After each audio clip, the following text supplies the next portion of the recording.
Good morning guys, welcome to banking English mania का। आज है 25 अक्टूबर और 25 अक्टूबर के द हिंदू आर्टिकल में आप सबका स्वागत है। तो चलिए बिना किसी देरी के शुरू करते हैं आज का पहला वर्ड। पहला वर्ड है क्रैम्प। इसका मतलब होता है बाधा डालना या हिंडर को कहा जाएगा क्रैम्प। वैसे क्रैम्प का मतलब होता है कोई ऐंठन या फिर जो मोच है, जैसे इमेज में दिख रहा होगा, ये होता है क्रैम्प। तो इसके जो मीनिंग हैं, जो यूजेज हैं, वो है जैसे कंस्ट्रेंट करना, किसी को रिस्ट्रिक्ट करना, ऑब्स्ट्रक्ट, या फिर कन्फाइन करना, इम्पीड करना, इनहिबिट, हैम्पर। ठीक है, इनका मतलब होता है कोई रुकावट या बाधा। सरकमस्क्राइब होगा, इसका मतलब ही कोई बाधा है। हैमस्ट्रिंग, जो मोच होती है उसे कहा जाता है हैमस्ट्रिंग। और ट्रेमर होता है कोई बाधा या फिर रुकावट। तो ये इसके सिनोनिम होंगे। एंटोनिम क्या होगा इसका? फैसिलिटेट करना, कंफर्ट देना किसी को, या स्पर करना, प्रोत्साहित करना, ये इसके एंटोनिम होंगे। एग्जाम्पल है इसका, टाइटर रूल्स क्रैम्प इकोनॉमिक ग्रोथ।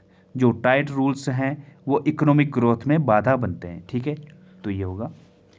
अगला वर्ड है एक्सपीडियंट। इसका मतलब होता है फ़ायदेमंद या कन्वीनियंट को कहा जाएगा एक्सपीडियंट। जो फ़ायदेमंद है या लाभकारी है, सुविधाजनक है, उसे कहा जाएगा एक्सपीडियंट। एरोप्लेन है, सुविधाजनक होता है, सूटेबल होता है, प्रॉफिटेबल होता है। ठीक है, इफेक्टिव होता है, हेल्पफुल होता है। तो इस टाइप के सेंस से होता है एक्सपीडियंट। सिनोनिम होंगे इसके एडवांटेजियस, यूजफुल, वर्थवाइल, जो फ़ायदेमंद है। ठीक है, तो ये होता है एक्सपीडियंट। यूटिलिटेरियन होगा, जो सुविधाजनक है, यूजफुल है। ठीक है, इस टाइप का सेंस होता है यूटिलिटेरियन। जुडिशियस, ऑपरच्यून, ये भी इसके सिनोनिम होंगे। ऑपरच्यून मीन्स क्या होगा? जो उपयोगी है, संगत है। जुडिशियस, विवेकपूर्ण को कहा जाएगा। तो इस टाइप के भी ये सेंस हो जाता है। एंटोनिम क्या होगा इसका? इनएक्सपीडियंट, डेट्रीमेंटल, इम्प्रूडेंट, ये इसके एंटोनिम होंगे। इम्प्रूडेंट अविवेकपूर्ण, डेट्रीमेंटल जो घातक है आपके लिए, इनएक्सपीडियंट जो अनुपयुक्त है। ठीक है, तो ये इसके एंटोनिम होंगे।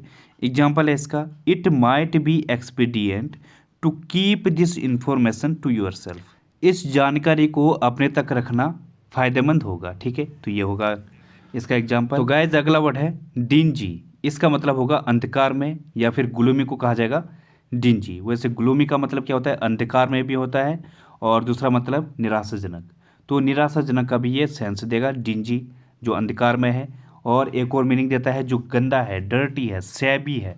जैसे रूम है, ये गंदा भी है, डर्टी भी है, और अंधकार में भी है, ऑब्सक्योर भी है, अस्पष्ट भी है, साफ ढंग से दिख नहीं रहा है। तो इस टाइप के ये सेंस देता है। जो फेडेड है, ऑब्सक्योर है, अस्पष्ट है। ड्रैब, डार्क, डिम, ये इसके सिनोनिम है। डिम मतलब धुंधला, डार्क, ड्रैब, इनका मतलब जो अंधकार में है या अंधेरा है। ठीक है, डस्की, मर्की, ये भी इसके सिनोनिम होंगे। डस्की मतलब जो, वैसे डस्क का मतलब होता है शाम, डस्की मतलब अंधकार में, मर्की में इसमें क्या होगा? जो अंधकार में है या अस्पष्ट है। ठीक है, तो ये होगा। फेडेड होगा, ये भी इसके सिनोनिम होंगे। एंटीनिम क्या होगा इसका? ब्राइट, इमैकुलेट, स्पॉटलेस, ये इसके एंटीनिम होंगे। स्पॉटलेस जो बिल्कुल साफ है, इमैकुलेट ये भी साफ होता है, स्पष्ट को कहा जाएगा। तो ये होगा। एग्जाम्पल है इसका, in my city there are dingy alleys. मेरे सिटी में जो गलियां हैं वो कैसी हैं? अंधकार में हैं। तो गाइस जिन्होंने वीडियो को लाइक नहीं किया है वो प्लीज़ पहले वीडियो को लाइक कर दीजिए। तो अगला वर्ड है ओबनोक्सियस। इसका मतलब होगा अप्रिय या अनप्लीजेंट को कहा जाएगा ओबनोक्सियस। मतलब जो अबोरेंट है, घृणित है, सीकनिंग है, हॉरिड है, भयानक है, या अनडिजायरेबल है। ठीक है, ये होता है ओबनोक्सियस, अप्रिय, घृणित है। डिसएग्रेबल है, नेस्टी, लोथसम, ये इसके सिनोनिम है। नेस्टी मतलब जो भयानक है, खतरनाक है। लोथसम घृणित को कहा जाएगा। तो ये इसके सिनोनिम है। रिपग्नेंट होगा, जो अप्रिय है या फिर नापसंद है, वो होता है रिपग्नेंट। डिटेस्टेबल घृणित को कहा जाएगा। ऑब्सीन होगा, अबोरेंट, सीकनिंग, हॉरिड जो भयानक है, ये भी इसके सिनोनिम होंगे। एंटीनिम क्या होगा इसका? Delightful, charming, amiable. एमेबल मतलब जो मिलनसार है, चार्मिंग आकर्षक है। ठीक है, तो ये इसके एंटीनिम है। एग्जाम्पल है इसका, the room was filled up with obnoxious sound. जो रूम था वो अप्रिय जो आवाज़ थी उससे भरा हुआ था। ठीक है, तो ये होगा। अगला वर्ड है फ्यूल। इसका मतलब होता है बढ़ावा देना या स्टिमुलेट को कहा जाएगा फ्यूल। जब किसी को उकसाया जाए या बढ़ावा दिया जाए या उसको चार्ज किया जाए, पावर दिया जाए, इंसाइट किया जाए, एनकरेज किया जाए, इस टाइप का सेंस होता है फ्यूल। वैसे फ्यूल क्या होता है, कोई ईंधन है, ठीक है, ये होता है फ्यूल, या किसी को फायर लगाना, इस टाइप का। तो ये पर सेंस क्या देगा, यूज कैसे, किसी को पावर देना, स्टिमुलेट करना, बढ़ावा देना, बूस्ट, एनकरेज, इन्फ्लेम, ये इसके सिनोनिम होंगे। व्हिप अप, स्टोक अप, ये भी इसके सिनोनिम होंगे। व्हिप अप क्या होता है, किसी को उकसाना या भड़काना, ठीक है। इंसाइट करना, तो ये इसके सिनोनिम होंगे। एंटीनिम होगा dampen, sedate, de-energise, dissuade, ये इसके एंटीनिम होंगे। डिस्वेड मतलब किसी को हतोत्साहित करना या उसका मनोबल को घटाना, किसी को डिस्करेज करना, ये होता है डिस्वेड। डिस एनर्जाइज, किसी की एनर्जी को ख़त्म करना, ठीक है। सेडेट करना, शांत करना, डैम्पन करना, तो ये इसके एंटीनिम है। एग्जाम्पल है इसका, the economic boom was fuelled by easy credit. जो ईजी क्रेडिट है, आसान ऋण है, उससे आर्थिक उछाल को बढ़ावा मिला है, ठीक है। तो ये एग्जाम्पल होगा इसका। अगला वर्ड है थ्राइव, इसका मतलब होता है फलना फूलना या फ्लोरिश करने को कहा जाएगा थ्राइव। प्रॉस्पर, बर्जियन, सक्सीड, ये इसके सिनोनिम होंगे।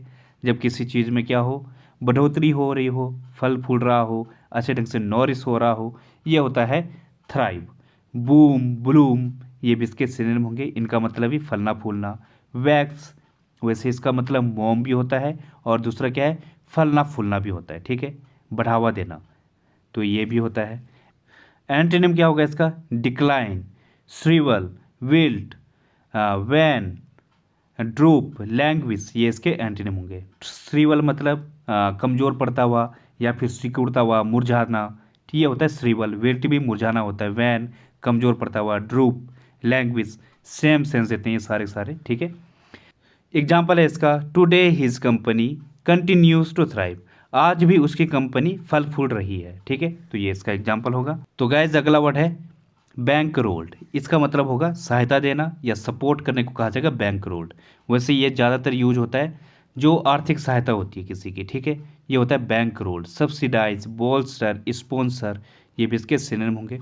स्पॉन्सर जैसे कि कोई टीम है उसको सपोर्ट देती है, स्पॉन्सर, जैसे अफगानिस्तान की टीम है, अभी कौन सी भारतीय कंपनी उसको स्पॉन्सर कर रही है, जो भारतीय अमूल है वो उसे स्पॉन्सर कर रही है, उससे आर्थिक सहायता दे रही है, ठीक है, तो ये होता है बैंक रोल्ड। बोस्टर, सब्सिडाइज, ये भी इसके सिनोनिम होंगे। सब्सिडाइज गवर्नमेंट्स के द्वारा जो किसान हैं, ठीक है, उनको सब्सिडाइज दिया जाता है, मतलब आर्थिक सहायता दी जाती है। बोस्टर मतलब किसी को सहायता देना। और ग्रब स्टेक होगा। अंडर राइट, ये भी इसके सिनोनिम होंगे। अंडर राइट क्या होता है, ये भी आर्थिक सहायता होती है, जैसे कि बीमा है, तो बीमा क्या होता है, ये पेन एंड पेपर पे लिखा जाता है, फिर उसको सहायता दी जाती है, ठीक है, ये होता है अंडर राइट, बीमा को कहा जाता है, ठीक है। ग्रब स्टेक भी क्या होता है, आर्थिक सहायता होती है, तो ये भी इसके सिनोनिम होंगे। एंटीनिम क्या होगा इसका, डिसअप्रूव करना, डिस्करेज करना, किसी को डिस्करेज करना, हतोत्साहित करना, ये इसके एंटीनिम होंगे। एग्जाम्पल है इसका, parties are bankrolled by huge companies for political favour. जो पार्टीज़ हैं उनको जो है जो पॉलिटिकल फेवर के लिए, राजनीतिक फ़ायदे के लिए कंपनियों के द्वारा उन्हें खूब आर्थिक सहायता दी जाती है पार्टियों को, ठीक है, तो ये होगा। अगला वर्ड है परस्पिकेसिटी, इसका मतलब होगा चतुराई या श्रूडनेस को कहा जाएगा। परस्पिकेसिटी जो काफ़ी तेज़ है, अच्छी बुद्धिमत्ता का है, ठीक है, उसे कहा जाएगा परस्पिकेसिटी, जिसके अंदर सोचने समझने की क्षमता काफ़ी तेज़ है, एकदम से चतुराई से काम करता है, फास्ट करता है, परसेप्टिवनेस है, ठीक है, वो होता है परस्पिकेसिटी। डिसर्नमेंट, परसेप्शन, विट, ये इसके सिनोनिम होंगे। विट मतलब जो बुद्धिमत्ता है, परसेप्शन सोचने समझने की जिसके अंदर अच्छी क्षमता है, चतुराई है जिसके पास, डिसर्नमेंट बुद्धिमत्ता को कहा जाएगा, तो ये इसके सिनोनिम होंगे। एक्यूमेन, एस्ट्यूटनेस, सैजनेस और सैगेसिटी, ये भी इसके सिनोनिम होंगे, बुद्धिमत्ता को कहा जाएगा। जो चाचा चौधरी हैं ये कैसे थे, इनकी अगर कॉमिक्स आपने पढ़ी है तो आपको पता लगेगा कि ये काफ़ी तेज़ थे, काफ़ी चतुर थे, चालाक थे, ठीक है, तो ये होगा। एंटीनिम क्या होगा इसका, ऑब्ट्यूजनेस, जो बेवकूफ़ है, ठीक है, स्टूपिड है, उसे कहा जाएगा ऑब्ट्यूजनेस। ऑब्ट्यूजनेस जो मंद बुद्धि वाला है। डलनेस, इडियोसिटी, स्टूपिडिटी, ये इसके एंटीनिम होंगे। एग्जाम्पल है इसका, the perspicacity of her remarks was quite evident, जो उसकी टिप्पणी की जो चतुराई थी वो सबको साफ जाहिर थी या सबको पता थी। ठीक है, तो ये होगा। अगला वर्ड है पीयर। इसके दो तीन मीनिंग है। सहकर्मी हो गया, जो आपके साथ सहपाठी है। झांकना, किसी के यहाँ झांकना, दखलंदाजी करना। और तीसरा मीनिंग है इसका शिष्ट, जो आपके अंदर शिष्टाचार है। ठीक है, तो ये होता है पीयर, जो शिष्टता है आपके अंदर। सहकर्मी को भी कहा जाएगा और झांकने को भी कहा जाएगा। सिनोनिम क्या होंगे इसके? फेलो, को वर्कर, कंपीयर, को इक्वल, ये इसके सिनोनिम होंगे। को इक्वल में से भी क्या होगा? जो आपके साथ ही है। कंपीयर है, को वर्कर है, आपका सहकर्मी है। तो ये होता है पीयर, ये इसके सिनोनिम है। कंटेम्पररी होगा, जो सहकर्मी है, साथ का है। स्नूप, गैप, ये भी इसके सिनोनिम होंगे। स्नूप मतलब झांकना, गैप में से भी क्या होगा? झांकना होता है। और एक और मीनिंग है जो वाइड होता है, मतलब बीच में जो अंतराल है या जो चौड़ाई है किसी चीज़ की। ठीक है, ये होता है गैप। एंटीनिम होगा इसका इनेमी, जो दुश्मन है। एंटागोनिस्ट, ये भी क्या है? जो किसी के प्रति दुर्भावना है। एडवर्सरी, ये आपका दुश्मन है, प्रतिद्वंदी है, ये होगा। एग्जाम्पल है इसका, he has got criticism from his peers, उसे जो है अपनी जो सहकर्मी है उनके द्वारा क्रिटिसिज्म मिला। ठीक है, तो ये होगा। तो गाइज आज की पहली इडियम है पॉकेट एंड इंसल्ट। इसका मतलब होगा bear insult without open resentment, मतलब अपमान को चुपचाप सहन करने को कहा जाएगा पॉकेट एंड इंसल्ट। जैसे एग्जाम्पल है, he had to pocket and insult when he failed in the exam, उसे जो है चुपचाप अपमान को सहना पड़ा जब वो एग्जाम में फेल हुआ। तो गैज अगली ईडियम है गिफ्ट ऑफ द गैब। इसका मतलब होता है एबिलिटी टू स्पीक इलोक्वेंटली, मतलब जिसके पास बोलने की अच्छी क्षमता है या एबिलिटी है या जो अच्छा भाषण देता है, उससे कहा जाएगा गिफ्ट ऑफ द गैब। जैसे एग्जांपल है, he can easily influence people to do better in life, he is blessed with the gift of the gab, वो जो है बड़े ही आराम से लोगों को परसुएड कर सकता है, मना सकता है या प्रेरित कर सकता है लाइफ में अच्छा करने के लिए। ठीक है, he is blessed with the gift of the gap, उसके अंदर बोलने की कला है या वो ब्लेस्ड है, वो धन्य है, या उसे उपहार मिला है बोलने की क्षमता का। ठीक है, तो ये होगा। अगली ईडियम है बाय लिप्स एंड बाउंड्स। इसका मतलब होगा विद वेरी क्विकली और प्रोग्रेस, मतलब जो चीज़ एकदम से स्विफ्टली तरीके से हो जाए, जल्दी से हो जाए, उसे कहा जाएगा बाय लिप्स एंड बाउंड्स। जैसे एग्जांपल है, the profit of my company are increasing by leaps and bounds, जो प्रॉफिट है मेरी कंपनी का वो जो है लगातार काफ़ी तेज़ी से बढ़ते ही जा रहा है। ठीक है, तो ये होगा। अगली ईडियम है प्ले ट्रुएंट। इसका मतलब होगा to run away from school without permission, बिना परमिशन के जो स्कूल से भाग जाता है उसे कहा जाएगा प्ले ट्रुएंट। जैसे एग्जांपल है, he often plays truant from the school, वह जो है स्कूल से अक्सर बिना परमिशन के भाग जाता है। ठीक है, तो ये होगा इसका एग्जांपल। तो गाइज आज का रूट वर्ड है सॉल या फिर सॉली। इसका मतलब होता है एलोन या फिर अकेले को कहा जाएगा सॉल या फिर सॉली। अब जैसे वर्ड है डिजोलेट, इसका मतलब होता है लॉनली या डिसमल को कहा जाएगा डिजोलेट, मतलब जो अकेला है, सुनसान है, उजड़ा हुआ है या फिर मिजरेबल कंडीशन में है, मतलब दयनीय स्थिति में है, डिसमल है, वो होता है डिजोलेट। सॉलिटेरी, इसका मतलब होगा डन एलोन और बाय योरसेल्फ, मतलब जो अकेले किया जाता है या फिर आपके खुद के द्वारा किया जाता है उसे कहा जाएगा सॉलिटेरी।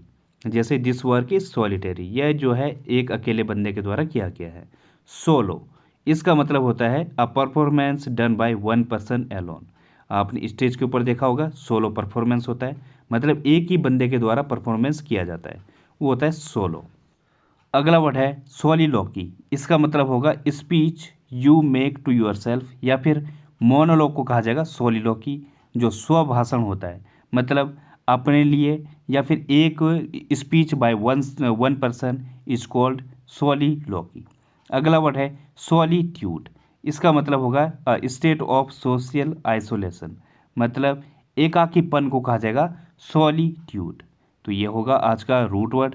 तो गाइज आज के लिए बस इतना ही। थैंक यू, धन्यवाद। Please like and subscribe the channel.